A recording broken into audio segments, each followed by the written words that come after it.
uric এচিডৰ পৰা পৰিত্ৰাণ পাবলৈ বা ইউৰিক এচিডৰ পৰা ৰক্ষা পাবলৈ আমি কেনেকুৱা ধৰণৰ খাদ্য খাব লাগে বা কি খাব নালাগে কি কৰিব নালাগে ইত্যাদি ইত্যাদি আমি এনেকুৱা ধৰণৰ কথাবিলাক আজি চাম আমি যোৱা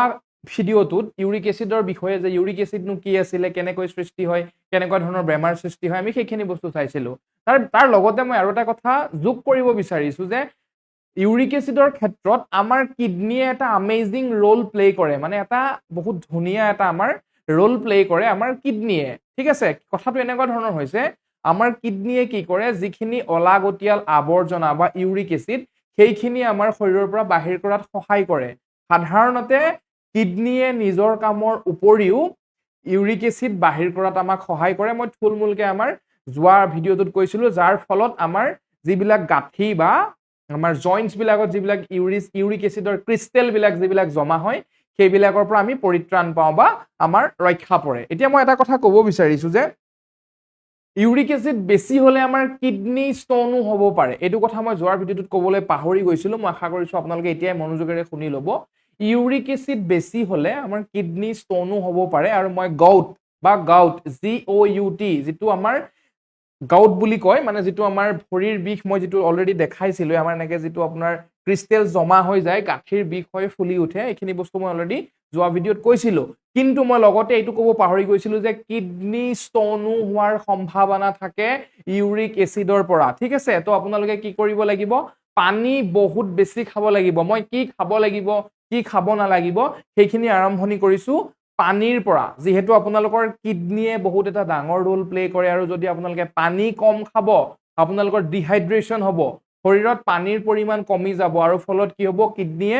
ফিল্টাৰ কৰিব নোৱাৰিব বা পাছ আউট কৰিব নোৱাৰিব মূত্ৰ পাছ আউট কৰিব নোৱাৰিব ফলত কি হ'ব আপোনালোকৰ কিডনিত ষ্টোন হোৱাৰ সম্ভাৱনা থাকিব বা ইউৰিক এচিড খিনি যিমানখিনি শৰীৰৰ পৰা বাহিৰ হ'ব লাগিছিল সিমানখিনি নহ'ব প্ৰথম কথা আপুনি প্ৰত্যেক দিনাই 15 পৰা 20 গ্লাছ যদি পাৰিছে নহ'লে 10 পৰা 12 গ্লাছৰ হিচাপে পানী খাবলৈ চেষ্টা কৰক মানে 3.5 লিটাৰৰ পৰা 5 লিটাৰৰ ভিতৰত আপোনালোকে প্ৰত্যেক দিনাই পানী খাবলৈ চেষ্টা কৰক প্ৰথম কথা দুই নম্বৰ কথাটো আহিলে আমাৰ ডায়েটৰী সোৰ্স মানে আপোনালোকে হাই প্ৰটিনযুক্ত খাদ্য খোৱাটো কমাই দিব হাই প্ৰটিনযুক্ত খাদ্য খোৱাটো কমাই দিব 3 নম্বৰত মই ক'ব বিচাৰিছো লাইফষ্টাইল চেঞ্জেছ আপোনালোকে জীৱন প্ৰণালীটো সাল-সলনি কৰিব লাগিব জীৱন প্ৰণালী সাল-সলনি কৰিব লাগিব ৰেগুলাৰ এক্সাৰসাইজ কৰিব লাগিব ব্যায়াম কৰিব লাগিব সদায় ব্যায়াম নকৰিলেও সাইক্লিং কৰিব লাগিব বা খোজ কাঢ়িছে বা দৌৰিছে যিকোনো হ'ব পাৰে আপোনালোকে কিবা না কিবা এটা কৰিব লাগিব এক্সাৰসাইজৰ নামত বা ব্যায়ামৰ নামত তাৰ পিছত মই ক'ব বিচাৰিছো যদি আপোনাৰ মেদ বহুলতা আছে যদি আপুনি বহুত শকত হৈ গৈছে আপুনি মেদ বহুলতা কমাব লাগিব আপুনি যিমান শকত হৈছে কিমান আপোনাৰ ইউৰিক এচিড হোৱাৰ সম্ভাৱনা বেছি থাকে আপুনি মেদ বহুলতা কমাব লাগিব তাৰ পিছত যদি আপোনালোকৰ ষ্ট্ৰেছ আছে চিন্তা বহুত কৰি থাকে আপোনালোকৰ টেনচন বহুত আছে এতিয়া আপোনালোকে হয়তো ভাবিব পাৰে যে চিন্তাৰ লগত ইউৰিক এচিডৰ কেনেকৈ সম্বন্ধ আছে হয় আছে আপোনাৰ মানসিক যেটো আপোনালোকৰ মানসিক পাৱাৰ বা আমাৰ যেটো ব্ৰেইনটো যেটো আমাৰ সেই ব্ৰেইনৰ লগতে গুটেইবিলাক জড়িত হৈ আছে যদি আপোনালোকে ষ্ট্ৰেছত থাকে বা চিন্তা কৰি থাকে তেতিয়া আপোনালোকৰ কি হয় ক্ৰনিক ষ্ট্ৰেছ যদি হয় বা আপোনালোকৰ চিন্তা বহুত দীঘলীয়া চিন্তা কৰি আছে যোৱা 1 বছৰৰ পৰা আপুনি কিবা এটা টেনচনত আছে কিবা এটা আপুনি প্ৰেছাৰত আছে ষ্ট্ৰেছ লৈ আছে তেতিয়া আপোনাৰ কি হ'ব আপোনাৰ ইউৰিক এচিড শৰীৰত বেছি হোৱাৰ চান্স থাকে মানে ইউৰিক এচিডৰ লগতে বেলেগ ধৰণৰ আপোনালোকৰ বেমাৰ হ'ব পাৰে আৰু ইউৰিক এচিড বেছি হোৱাটো বাঢ়ি যোৱাটো অন্যতম এটা কথা হ'ব পাৰে আৰু আপোনালোকে ইয়াৰ কাৰণে কি কৰিব পাৰে মেডিটেশ্যন কৰিব পাৰে যোগাসন কৰিব পাৰে যোগা বহুত আছে আপোনালোকে যোগা কৰিব পাৰে মেডিটেশ্যন কৰিব পাৰে কিছুমান ব্ৰেথিং এক্সাৰসাইজ আছে উশাহ নিশাহ শ্বাস প্ৰশ্বাসৰ লগত জড়িত কিছুমান এক্সাৰসাইজ আছে সেইবিলাক আপোনালোকে কৰিব পাৰে এতিয়া মই নেক্সট আপোনালোকক ক'ব বিচাৰিছো যে খাদ্যৰ ক্ষেত্ৰত আপোনালোকে কি খাব লাগে বা কি খাব নালাগে ঠিক আছে এতিয়া মই প্ৰথম আপোনালোকক যে ক'লো যে প্ৰটিনযুক্ত খাদ্য আপোনালোকে যিমান পাৰে সিমান কমাই খাব লাগে সেইটোৰ ক্ষেত্ৰত মই কম মাছ মাংস সাধাৰণতে ৰেড মিট আপোনালোকে টোটালি এভয়েড কৰিব ৰেড মিট মানে আপোনালোকৰ গো মাংস বা গাহৰি মাংস বা মাটন বা ছাগলীৰ মাংস এইবিলাকত হাই এমাউন্ট অফ পিউৰিন থাকে পিউৰিন মনত ৰাখিব পিউৰিন এটা হৈছে ৰাসায়নিক সামগ্ৰী বা ৰাসায়নিক পদাৰ্থ যিটোৱে আমাৰ ইউৰিক এচিড শৰীৰত বেছি হোৱাত সহায় কৰে ঠিক আছে পিউৰিনে ডাইৰেক্ট ব্ৰেকডাউন হৈ লৈ ইউৰিক এচিডলৈ কনভাৰ্ট হয় তো সেইটো কাৰণে আপোনালোকে যিবিলাক খাদ্য বস্তুত পিউৰিনৰ এমাউণ্ট বেছি থাকে তেনেকুৱা খাদ্য আপোনালোকে কমাই খাব ৰেড মিটৰ কথা মই ক'লো ৰেড মিট মানে গাহৰি মাংস ছাগলীৰ মাংস বা গু মাংস আপোনালোকে কমাই খাব প্ৰথম কথা দ্বিতীয় কথা মই ক'ব বিচাৰিছো যে বুট দালি ৰাজমা আপোনালোকে দালি এইবিলাক অলপ কমাই খাব ঠিক আছে এইবিলাকত বহুত বেছি প্ৰটিন থাকে চেনি যিমান পাৰে কমাই খাব চেনিটো এনেকুৱা এটা বস্তু যিটো কোনো এটা বেমাৰৰ কাৰণে ভাল নহয় প্ৰত্যেকটো বেমাৰৰ কাৰণে চেনি এটা বেয়া বস্তু আপোনালোকে ঠাণ্ডাত চাব পাৰে অতি মাৰাত্মক বটলত থকা ঠাণ্ডা পেপচি মিৰিণ্ডা স্প্ৰাইট এইবিলাক অতি মাৰাত্মক এইবিলাক নাখাব পেকেটিং হৈ অহা বস্তু নাখাব আপোনালোকে যিবিলাক আমাৰ পেকেট হৈ আহে চিপছ ধৰক বিস্কিটছ ধৰক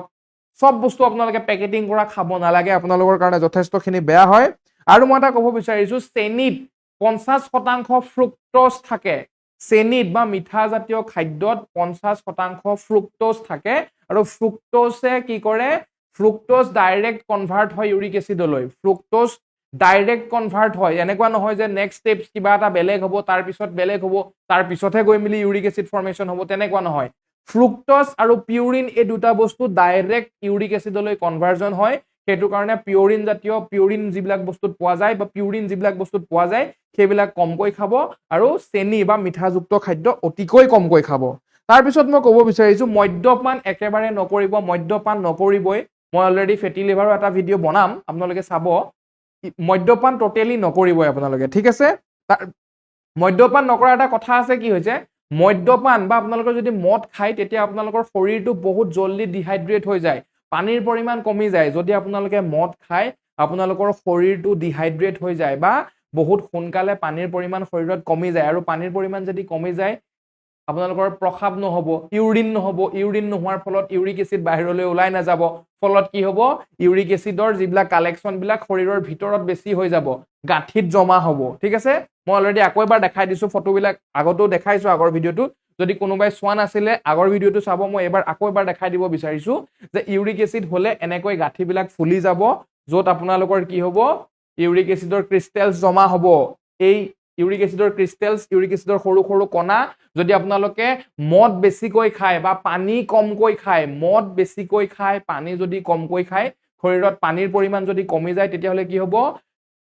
কিডনীয়ে আমাৰ যকৃতে কিডনীয়ে কি কৰিব উলিয়াই পঠাব নোৱাৰিব ইউৰিক এচিড বিলাক ফলত এনেকৈ গাঁঠিবিলাকত জমা হ'ব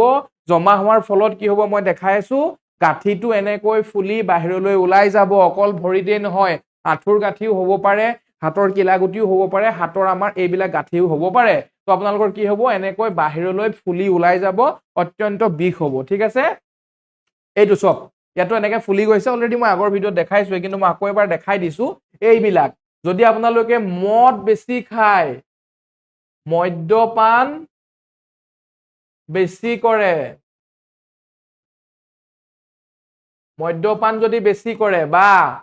পানী যদি কম খায় মই লিখি দিছো যাতে এই দুটা বস্তু আপোনালোকে ভুলতো নকৰে পানী যদি কম খাব কি হ'ব পাৰে আপোনালোকৰ এইটো বস্তু হ'ব পাৰে যদি মদ্যপান কৰে আপোনালোকে বা যদি আপোনালোকে পানী কম খায় তেতিয়াহ'লে কি হ'ব পাৰিব কি হ'ব এনেকৈ ধৰণৰ আপোনালোকৰ গাঁঠিটো ফুলি উঠিব ঠিক আছে তাতে ইউৰিক এচিডৰ ক্ৰিষ্টেলছ ফৰ্মেশ্যন হ'ব ঠিক আছে তো সেইটো কাৰণে আমি কি গম পালো যে পানী বেছি খাব লাগিব আৰু মদ্যপান কৰিব নালাগিব তাৰ পিছত মই ক'বলৈ বিচাৰিছো কিছুমান পাচলি যেনেকৈ ফুলকবি পালেং শাক এইবিলাকত কি থাকে মাছৰুম মই মাছৰুমৰ কথা ক'ম যিবিলাক ভেজ আছে যিবিলাকে আমাৰ সাধাৰণতে আমাৰ আপোনালোকৰ মাছ মাংস নাখায় যিখিনি ভেজিটেৰিয়ান তেওঁলোকে মাছৰুম বহুত খায় স্পাইচি কৰি মেলি বনাই মাছৰুম বহুত খায় তো মাছৰুম পালেং শাক আৰু ফুলকবি এনেকুৱা জাতীয় খাদ্যত পিউৰিনৰ এমাউণ্ট বহুত বেছি থাকে আৰু মই অলৰেডি আগত কৈছো যে পিউৰিনে ডাইৰেক্ট কনভাৰ্জন হয় ইউৰিক এচিডৰ কাৰণে আৰু স্বাস্থ্যৰ কাৰণে বহুত হানিকাৰক আৰু আপোনালোকেও এনেকুৱা ধৰণৰ বেমাৰত গাউটত বা কিডনী ষ্টোনত ভুগিবলগীয়া হ'ব পাৰে ঠিক আছে তো এইখিনি বস্তু নাখাব তাৰ পিছত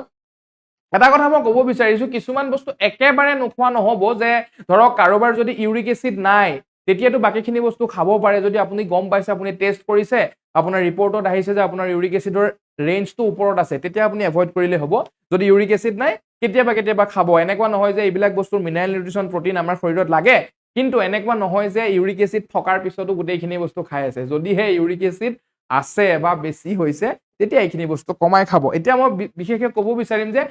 কি খাদ্য খাব এইটো বহুত ইম্পৰ্টেন্ট চাব কল পচলা খাব কল পচলা বহুত এটা ভাল বস্তু ইউৰিক এচিডৰ কাৰণে যথেষ্ট এটা ভাল বস্তু হ'ল আমাৰ কল পচলা খাব কল পচলাত ভিটামিন B6 আৰু পটাছিয়াম বহুত এমাউন্টত থাকে পটাছিয়াম থাকে আৰু ভিটামিন B6 থাকে যেটো আমাৰ ইউৰিক এচিডৰ কাৰণে যথেষ্ট ভাল পানী যিমান পাৰে সিমান খাব অলৰেডি মই কৈছোৱেই আৰু পানী পৰিমাণ বেছি থকা কিছুমান খাদ্য খাব যেনেকৈ জাতিলাও খাব তিয়হ খাব কুমুৰা খাব এনেকুৱা যিবিলাকৰ পৰা আমাৰ পানীৰ পৰিমাণ শৰীৰত বেছি হয় তেনেকুৱা ধৰণৰ শাক-পাচলি বেছি খাব ভিটামিন C যুক্ত খাদ্য খাব আমলখি খাব আম টেঙা খাব ঔটেঙা খাব থেকেৰা টেঙা খাব যিবিলাকৰ পৰা ভিটামিন C যুক্ত বা যিবিলাকৰ পৰা টেঙা আমি পাওঁ বা ভিটামিন C পাওঁ সেইবিলাক খাদ্য খাব ভিটামিন C এটা এনেকুৱা এটা ভিটামিন যেটো শৰীৰত কোনো বেমাৰৰ কাৰণে বেয়া নহয় ঠিক আছে মই যিমানখিনি জানো ভিটামিন C এ প্ৰত্যেকটো বেমাৰতে সহায় কৰে ঠিক আছে তাৰ পিছত মই ক'ব বিচাৰিছো ফলৰ ভিতৰত আপোনালোকে কি খাব এপল খাব আপেল খাব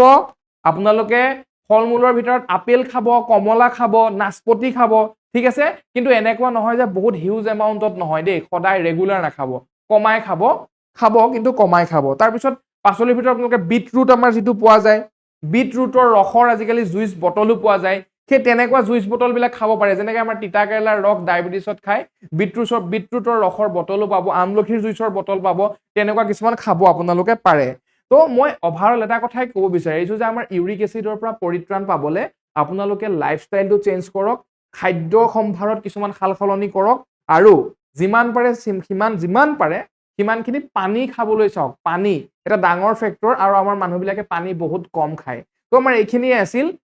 আশা কৰিছো আপোনালোকৰো এনেকুৱা গাঁঠিটো ফুলি নাযাওক পৰিত্ৰাণ পাই থাকক ৰক্ষা পাই থাকক এইবিলাক আপোনালোকে যদি মানুহে য'ত ত'ত খুচকাৰি যায় নটিচ কৰিব যদি চেন্ডেল পিন্ধি কোনোবা মানুহক দেখিছে এই বেমাৰটো গাঁঠিটো বাহিৰলৈ ওলাই অহাটো এটো সাধাৰণতে বহুত কমন তো আপোনালোকে এইখিনিৰ পৰা পৰিত্ৰাণ পাব আশা কৰিছো মোৰ কথাখিনি যদি অকমান হলেও উপযোগী যেন লাগিলে বা দৰকাৰী যেন লাগিছে মৰম দিব ভিডিঅটো শ্বেয়াৰ কৰিব আমি আন এটা ভিডিঅত আকৌ লগ পাম বহুত সোনকালে লগ পাম ধন্যবাদ